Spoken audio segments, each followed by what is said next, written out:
Ambassador, how good a day was this for Russia? How bad a day was this for the United States? You know, honestly, Brian, I don't think even in their wildest dreams, Vladimir Putin or his entourage thought that it could go this well. You know, when Sergei Lavrov says better than super, that is a comment that he does. I've never heard him say that. He looked giddy. They looked extremely pleased, and none of the things that they thought were going to come up came up in the press conference. Of course, we don't know what was said behind closed doors, as you pointed out.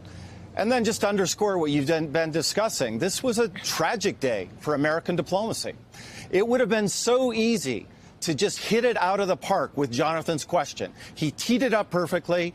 I have no doubt that the briefers, his staffers, before they walked into that press conference, were briefing the president about how to answer that question correctly. And even he could have taken a middle ground, and he could have said, nobody should ever violate the sovereignty of the United States of America when we are choosing our president, and not even talked about Russia. But he chose not to do that. And as everybody said, it was deeply lamentable. It makes him look weak in the eyes of Putin, and I think it makes him look weak in the eyes of America. He, after all, is our commander-in-chief. He's supposed to defend us. He didn't do that today. So, Julia, as the only Moscow-born American scholar turned writer and journalist here among us on the panel, tell us, as best you can tell tonight, how is this being viewed in Russia? I think about the way Mike described it. It's seen as, but at the same time, you know, the people I spoke to in Moscow today said, we don't really know what that was. It was kind of a first step. Now they're going to have to talk about real things. We didn't expect any agreements to be reached, but actually, you know, it went pretty well, all things considered. So, you know, you give the Russians an inch, they'll take a foot or your whole arm.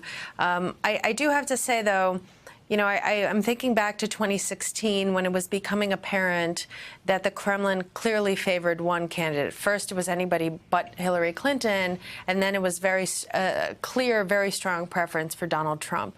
And I remember being asked over and over again on shows such as this, of, well, why does Putin want somebody like Trump to be elected president of the United States? And today and the last week leading up to it, first in Brussels at the NATO summit, then in London with Theresa May and the interview about the EU, and this press conference, there's your answer. This is why Vladimir Putin, as he told us today, wanted Donald Trump to win. Peter Baker, we're taking great pains today and tonight to remind members of our audience that the attack by Russia on our electoral process was on America and Americans. So it's with that in mind that I ask you, how much damage, in your view, was inflicted today to the Trump presidency and to our presidency writ large? Well, I was struck that you heard today not just criticisms from predictable quarters, not just from liberals or Democrats or even moderates, but not even just from never-Trumpers within the Republican Party. You heard it from a lot of conservative Republicans who have otherwise largely kept quiet or even been supportive of the president in the past. You heard it, as you mentioned, from Newt Gingrich, who has written a very, flattering book about the president, been a supporter of his.